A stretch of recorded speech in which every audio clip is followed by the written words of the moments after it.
Alappuzha DC ഓഫീസിലേക്കാണ് ഇനി ഭൗതികദേഹം കൊണ്ടുപോകുന്നത്. അവിടെ മുതിർന്ന പാർട്ടി പ്രവർത്തകരുണ്ട്, അത്യാവശ്യം പാർട്ടി നേതാക്കൾ എല്ലാവരും അവിടെയുണ്ട്, മുഖ്യമന്ത്രിയുണ്ട്.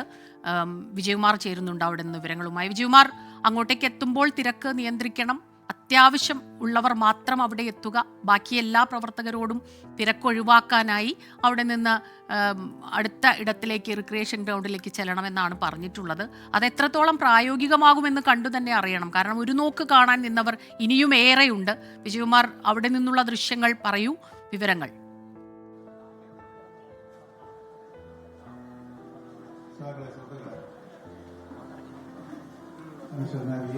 ഇപ്പോൾ വേലിക്കകത്തെ വീട്ടിൽ നിന്ന് അദ്ദേഹത്തിന്റെ ഭൗതിക ശരീരം ജില്ലാ കമ്മിറ്റി ഓഫീസിലേക്ക് കൊണ്ടുവരാനുള്ള യാത്ര ഏതാണ്ട് പുറപ്പെട്ടു എന്നാണ് മനസ്സിലാക്കുന്നത്. അങ്ങനെയാണെങ്കിൽ അടുത്ത അരമണിക്കൂറിനുള്ളിൽ ആ യാത്ര ഇവിടെ എത്തും. ഇപ്പോഴത്തെ നിലയിൽ 3:45-3:30 ആകും ആ യാത്ര ഈ വഴിയിലൂടെ കടന്നു വരാൻ.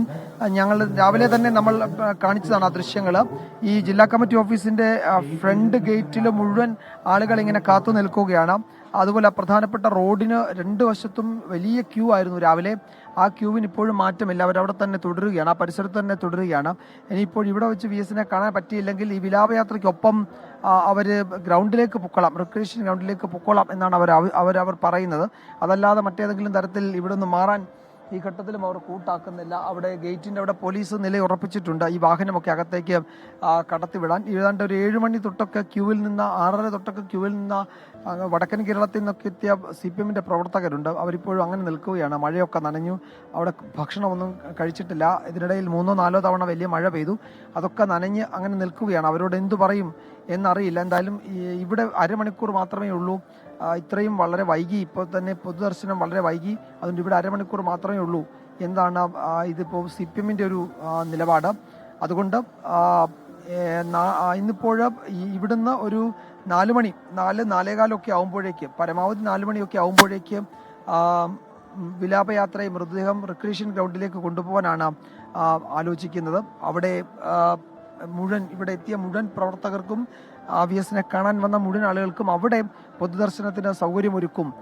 അത് ഇതിൻ്റെ നേതൃത്വം നൽകുന്നവർ ഉറപ്പ് നൽകുകയും ചെയ്തിട്ടുണ്ട്. എത്ര വൈകിയാണെങ്കിലും മുഴുവൻ പ്രവർത്തകർക്കും അന്തിമോപചാരം അർപ്പിക്കാൻ കഴിയും.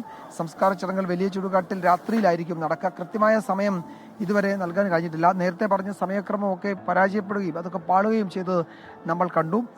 ഇവിടെ ഇന്നിപ്പോൾ നമ്മൾ കണ്ട എല്ലാ കാഴ്ചകളിലും എല്ലായിടത്തും സ്ത്രീകളും കുട്ടികളും അടങ്ങുന്ന വലിയൊരു സംഘത്തിൻ്റെ സ്വാധീനം നമ്മൾ എല്ലായിടത്തും കണ്ടു. അത് VS അച്യുതാനന്ദന് കിട്ടുന്ന വലിയ സ്വീകാര്യത, അദ്ദേഹം ഉയർത്തിപ്പിടിച്ച വിഷയങ്ങളിൽ കിട്ടുന്ന വലിയ സ്വീകാര്യതയുടെ കൂടി സൂചനകളാണ്. അതുകൊണ്ട് അദ്ദേഹത്തിന് ഏറെ വൈകാരികമായി അടുപ്പമുള്ള ഒരു സ്ഥലമാണ് ആലപ്പുഴ. ഇവിടുത്തെ ആലപ്പുഴ CPM-ന്റെ ജില്ലാ സെക്രട്ടറി ആയിരുന്നു അദ്ദേഹം. ആ കമ്മിറ്റി പ്രവർത്തിച്ച കെട്ടിടത്തിലേക്കാണ് VS-ന്റെ ചേതനയേറ്റ ശരീരം അല്പസമയത്തിനകം കൊണ്ടുവരുന്നത്. അതുപോലെ P. കൃഷ്ണപിള്ളയുടെ ഓർമ്മകൾ ഇങ്ങനെ നിൽക്കുന്ന ഒരു പ്രദേശമാണിത്. ആ P. കൃഷ്ണപിള്ളയാണ് അദ്ദേഹത്തിന് പാർട്ടിയിൽ അംഗത്വം കൊടുത്തത്.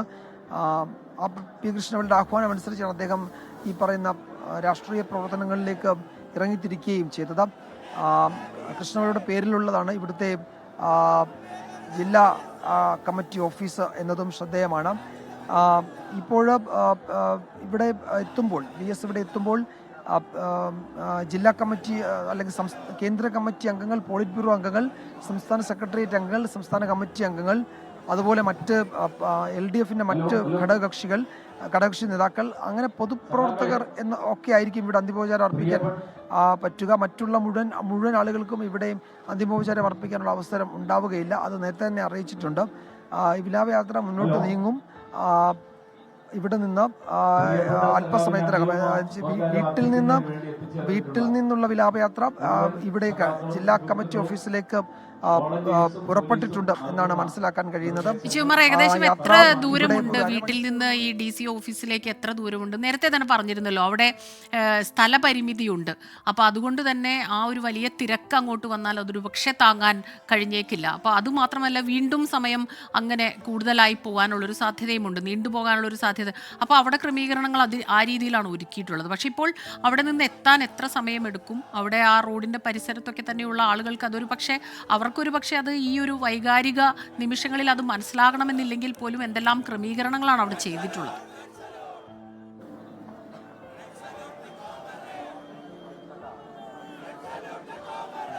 ഇതിൽ സ്മിത, ഈ ദൂരത്തേക്കാൾ ഉപരി ഇത് വലിയ ബസ്സാണിത്.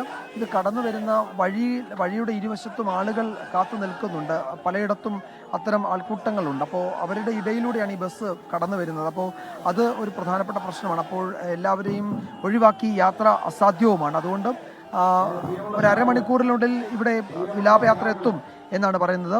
ഇപ്പോൾ നമുക്ക് ജില്ലാ സെക്രട്ടറിയും അതുപോലെ തന്നെ മറ്റു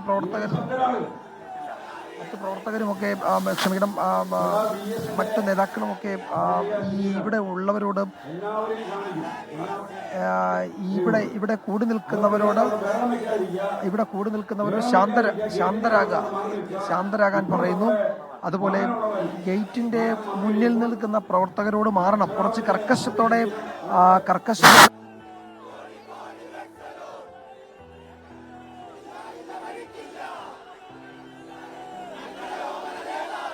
തിങ്ങിക്കൂടിയ പ്രവർത്തകർ അവിടെ അദ്ദേഹത്തിൻ്റെ വസതിയിൽ നിന്നുള്ള വിലാപയാത്രയ്ക്കൊപ്പം തന്നെ ആ വിലാപയാത്ര മുന്നോട്ട് പോകുന്നതാണ് കാണുന്നത്. ജില്ലാ കമ്മിറ്റി ഓഫീസിലേക്കാണ് ഇപ്പോൾ വിലാപയാത്ര നീങ്ങുന്നത്. ഈ വിലാപയാത്രയായി പോകുന്ന പ്രവർത്തകരോടൊക്കെ തന്നെ വലിയ തിരക്കുകൾ ഉണ്ടാക്കാതെ അവിടെയുള്ള സ്ഥലപരിമിതികളും മറ്റും മനസ്സിലാക്കി ബീച്ചിലെ റിക്രിയേഷൻ ഗ്രൗണ്ടിലേക്ക് പോകണം. അവസാനമായി എല്ലാവർക്കും കാണാനുള്ള സൗകര്യം അവിടെ ഉണ്ടാക്കും എന്നാണിപ്പോൾ അഭ്യർത്ഥിച്ചിരിക്കുന്നത്. പക്ഷേ ഒരുമിച്ച് നടന്നു പോകുമ്പോൾ PS-ന്റെ ഒരു സാന്നിധ്യം, ഒരു പക്ഷേ അദ്ദേഹത്തിൻ്റെ ഓർമ്മകൾ ഇരമ്പുന്ന ആ വഴിയരികിലൂടെയുള്ള പ്രവർത്തകരുടെ ആ ഒരു പോക്ക്, ഒരു നോക്ക് കാണുക, ആ അന്ത്യയാത്രയിൽ ഒന്ന് പങ്കെടുക്കുക, ഉച്ചത്തിൽ മുദ്രാവാക്യം വിളിക്കുകയാണ്. കൊച്ചുകുട്ടികൾ മുതൽ വന്ധ്യവയോധികർ വരെ തിരുവനന്തപുരം മുതൽ നമ്മൾ കണ്ടതാണ്. ഇത്രയും ജനപങ്കാളിത്തം ഉണ്ടായി. മഴയൊന്നും അവർ വകവയ്ക്കുന്നില്ല. അതാ വിലാപയാത്ര കടന്നു പോകുമ്പോൾ ഓടി വാഹനത്തിനൊപ്പം എത്താൻ ശ്രമിക്കുന്നുണ്ട്. പക്ഷേ ദൃശ്യങ്ങളിൽ നിന്ന് മനസ്സിലാകുന്നത് DC ഓഫീസിലേക്ക് പ്രവർത്തകർ കുറേ പേരെങ്കിലും കാര്യങ്ങൾ മനസ്സിലാക്കി അവർ പിൻവാങ്ങുകയാണ്. ഇനി തിരികെ പോകുമ്പോൾ ആ വിലാപയാത്രയെ അനുഗമിക്കുവാനുള്ള തീരുമാനത്തിലാണ് അവരെന്നാണ് മനസ്സിലാകുന്നത്. DC ഓഫീസിൽ മുതിർന്ന നേതാക്കളുണ്ട്. അത് ദേശീയ തലത്തിലുള്ള നേതാക്കൾ, സംസ്ഥാന തലത്തിലുള്ള നേതാക്കൾ, അത്യാവശ്യം മുതിർന്ന പ്രവർത്തകർ, ഔദ്യോഗികമായി പാർട്ടിയുടെ അന്തിമോപചാരം അർപ്പിക്കാൻ വേണ്ടിയാണ് DC ഓഫീസിലെ ഉള്ളവർ എത്തിയിട്ടുള്ളത്.